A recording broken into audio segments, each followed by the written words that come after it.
Hi, this is Sarit Switzer, and welcome to the It Is Taught podcast, a podcast devoted to the teachings of Rabbi Shneur Zalman of Likkutei as recorded in his most famous work, the Tanya. My hope for this show is to make these teachings accessible and relatable to the average person, regardless of prior Jewish education or affiliation.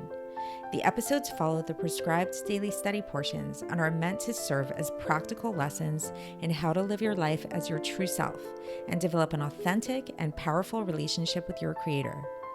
I have personally experienced the effects the study of this work has had on me, and I'm excited to share what I can of this knowledge with you. So please join me on this journey of learning, self-growth, and connection with your source.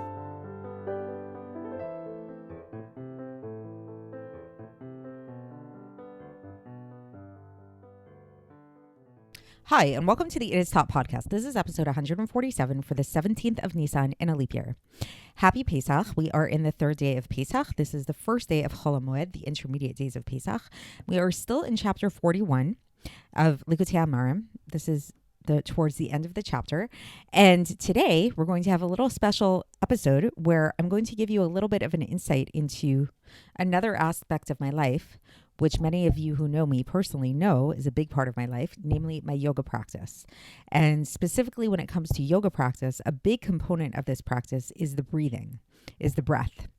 So for today's episode, as a little bit of an introduction to the subject at hand, which I think is a really neat way to kind of understand what it is that we're going to be learning about, I'm going to give you guys the tools to be able to breathe in such a manner, to have a breathing technique that can really allow you at any moment of any day to come into a very clear, calm, and centered state of mind.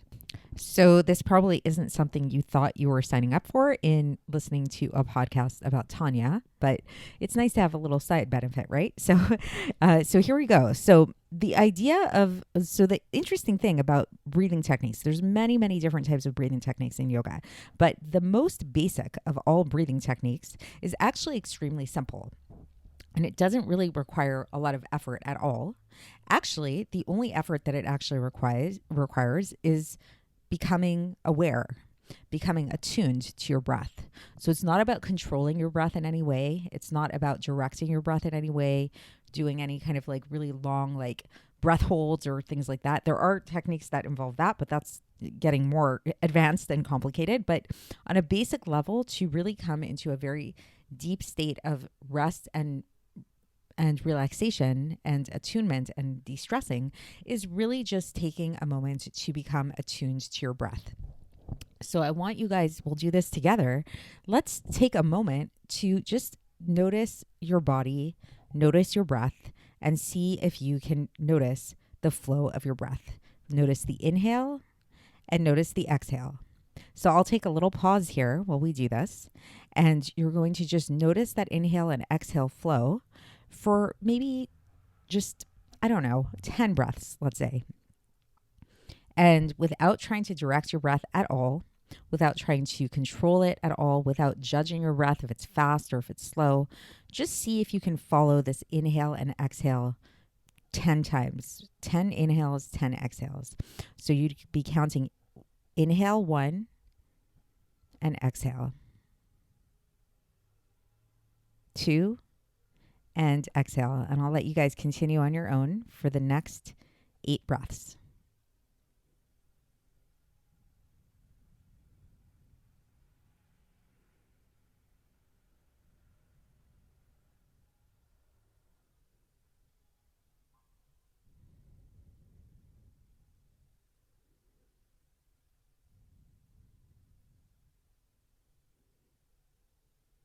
So I kind of breathed a little faster than I usually do there.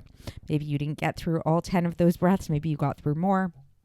Not sure. I tried to kind of attune it to the average here.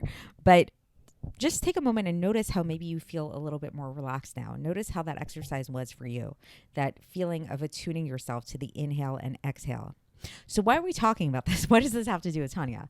Well, aside from the fact that maybe now you have a clearer mind and are a little bit more centered in being able to focus on what it is that we're going to be learning about, I think it's really interesting to notice that in addition to the breath having this like back and forth, this inhale and exhale, this ebb and flow, there are lots of other things in life that have this. Your pulse, for example, if you've ever taken your pulse, there's that da-dump sound. It's the up and down and up and down. Your heartbeat, if you ever got your heartbeat taken at the doctor, or you ever heard or felt your own heartbeat or someone else's heartbeat, there's something very meditative and calming about this, about really resonating with this. They find actually in partners, in romantic partners in particular, that they often will start to resonate with each other's breath and heartbeat. Their heartbeats start to align.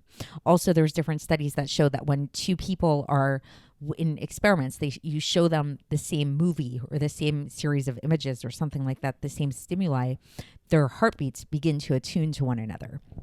So there's this idea of attuning to different heartbeats, attuning to different breaths. There's this rhythm kind of life. And I think that what all of this can really point to, and what all of this really does point to, is that there really is this grand cosmic rhythm of life on a very small scale inside of our own bodies, but as we'll learn today, on a much greater scale in the bigger universe at large. So in Kabbalistic literature and Hasidic literature, there's actually terminology for this ebb and flow, this rhythm of back and forth kind of motion. In Kabbalah and Chassidus, we call it ratzo v'shov, coming and going. And it's actually often likened to the heartbeat, to the breath, to these kind of things. And it really is this energy, like to understand it in a more spiritual kind of way, of God's energy kind of going upwards and his energy coming back down. And as we'll learn today, throughout the day, this energy is manifest in different ways depending on the time of day. So there's other that have actually tapped into this as well. Like I know in Eastern philosophies, and whether it's in China or in India, in like those medicinal kind of like philosophies and traditions, there's also an idea of like how every part of the day, whether it's nighttime, whether it's morning or evening or whatever, has a different energy to it. We know physiologically that our body temperature shifts depending on the time of day that we're in. Our energy levels, our hormones, our neurochemicals change as we go through the day, which is why jet lag can be so discombobulating to the system, because your body is like, what energy am I supposed to be tapping into now? What time is it? What day is it? Where am I? That kind of thing. So today we're going to be learning about how these spiritual energies exist. And we won't get into them too much in depth in terms of what they are and everything. But what we will talk about is about how we really are obligated to work on trying to tap into these spiritual energy by really having an outward focus and trying to focus away from ourselves and towards God. So we already have been talking about in the previous episodes, and especially in yesterday's episode, about how really the ultimate is to really come into this state of total surrender of the self to God, like real soul, total self-abnegation entirely. And so so what we'll learn today is that the way to do this really in a very practical way is to really start to cultivate a meditative sense, like really meditate at key times throughout the day on this idea, on trying to bring ourselves into this resonance with the ultimate rhythm of life, this pulse, this greater pulse of life. Because if you think about it, like when we talk about this, when we talk about like breathing, going back to the breathing technique that we did. So people have this like funny misconception that they think that like in order to breathe in a way that will promote wellness and relaxation and all that stuff, you need to really try really hard and like focus a lot on trying to control your breath. And what we have really learned when we did our breathing technique earlier is it's actually about letting go of control. The more you let go of control, the more you can attune yourself to what your breathing is already doing. This is what's going to bring you the relaxation that you so crave. So it's more about getting out of the way rather than trying so hard. And we'll find that the same thing is true when it comes to spirituality and this attunement that we're trying to gain through tapping into this greater rhythm of the universe is it's really about shifting the focus away from ourselves and bringing the focus towards God, towards the creator of the universe. So let's get into the text and see how the Alter Rebbe explains all of this. So the Alter Rebbe says that with this preparation of self-sacrifice to God, so remember we were talking already about this yesterday, about how really ultimately the ultimate goal of the godly soul, which is like the deepest part of who we are, like the part of us that's really a part of God itself, wants nothing more but to sacrifice itself to God, to give itself over to God and return back to its source. So the way to prepare to be able to do this, says the Alter Rebbe, is in the beginning of when we say the morning prayers, when we say these morning prayers, this is actually when we should begin to try to cultivate this sense of self-abnegation, of self-sacrifice. And in this preparation to do for this, as part of this preparation, a person should also learn regularly right after praying. So it's like we say our morning prayers in the morning, and then right after praying, then we should have a regular regimen of some type of Torah learning that we learn. And so too in the middle of the day, before one embarks on learning more. So this was the Alter Rebbe was mainly talking to people who involve themselves a lot with Torah study, but really this can apply to anybody. So at some point, hopefully all of us at some point during our day, we try to take time to learn some Torah, like you're doing right now, for example. So the Alter Rebbe is saying that before we actually embark on this Torah study in the middle of the day, we should try to get ourselves into this state of to prepare even just a little bit, because as is known, that the main aspect of this preparation that is essential, like is indispensable in the learning of the Beinoni, which is the intermediate man, is this preparation, is this meditation upon this idea of self-sacrifice. And now the Alter Rebbe gives the example of where we can see a similar type of idea behind this is when it comes to writing a get, writing a bill of divorce, or so to writing a Sefer Torah, that a person needs to have in mind the right intention when they write these things. And so you can't, if a person has the wrong intention while they are writing a bill of divorce or while they're writing a Sefer Torah, that bill of divorce or that Sefer Torah is not good. It actually becomes disqualified. So, and it's enough, says the Alter Rebbe, that even right before they start writing it, then the person declares and says, here, I am writing this Sefer Torah, or I'm writing this get for the sake of the holiness of the Sefer Torah, or in the case of a get, that it's specifically for so-and-so, for whoever it is that you're writing the get for. So like if somebody writes the get, but doesn't have in mind the people that they're writing the get for, again, it becomes disqualified. So again, the state of mind that we have really, really makes a very big difference.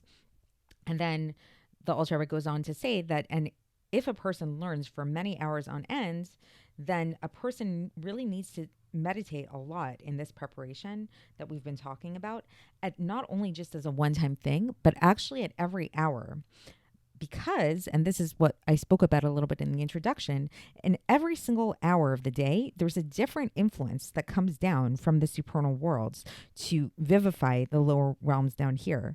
And this life force that comes down, this vitality that came down from at 1 hour, then in the next hour it actually returns back to its place. And then in brackets here, the Alter Rebbe says that this is the secret of the Ratzov V'Shov that is written about in Sefer Yetzirah. So I alluded to this. I mentioned the Ratzov V'Shov briefly at the beginning. This is the running and returning energy, this ebb and flow, like this grand pulsing energy of the universe. And so with all of the Torah and the good deeds of the lower realms, this causes the energy to revert back to its source. So it's like we are kind of like co-creating the universe with our deeds. And because at every single hour of the day, there's a different combination of the 12 combinations of the name of Havaya, the tetragrammaton. So the tetragrammaton has 12 different combinations, like permutations to it, basically. And so for each one of those, each permutation, each combination corresponds to a different hour of the day. So there's 12 hours in the day, like daytime hours, and each one of those has a corresponding combination of the name Yud Kei Vav Kei to it. And then what about nighttime? So nighttime also has 12 hours in it, right? And so here there are 12 combinations of the name Adnos, which is another name of God, that also have corresponding each one of those combinations corresponds to 1 hour of the night. So it's really interesting to think about this. And the Alter Rebbe doesn't really get into, what each one is or whatever. And it seems to imply that it's not that important to know what each one is, at least for the average person. The main thing is to know that these things exist. And the main thing is try to attune ourselves to the fact that these energies do exist and try to really become aware of this state of the cosmic state of flow of energy and vitality in the world, and that it's not enough to just do it as a one-time thing in the morning and then you're good throughout the day, because the energy changes throughout the day. Just for example, if we go back to our breathing technique that we did in the beginning, if you attuned yourself to your breathing like how we did in the beginning, so can you say okay, I attuned myself to my breath as a one-time thing, I'm good to go for the rest of the day?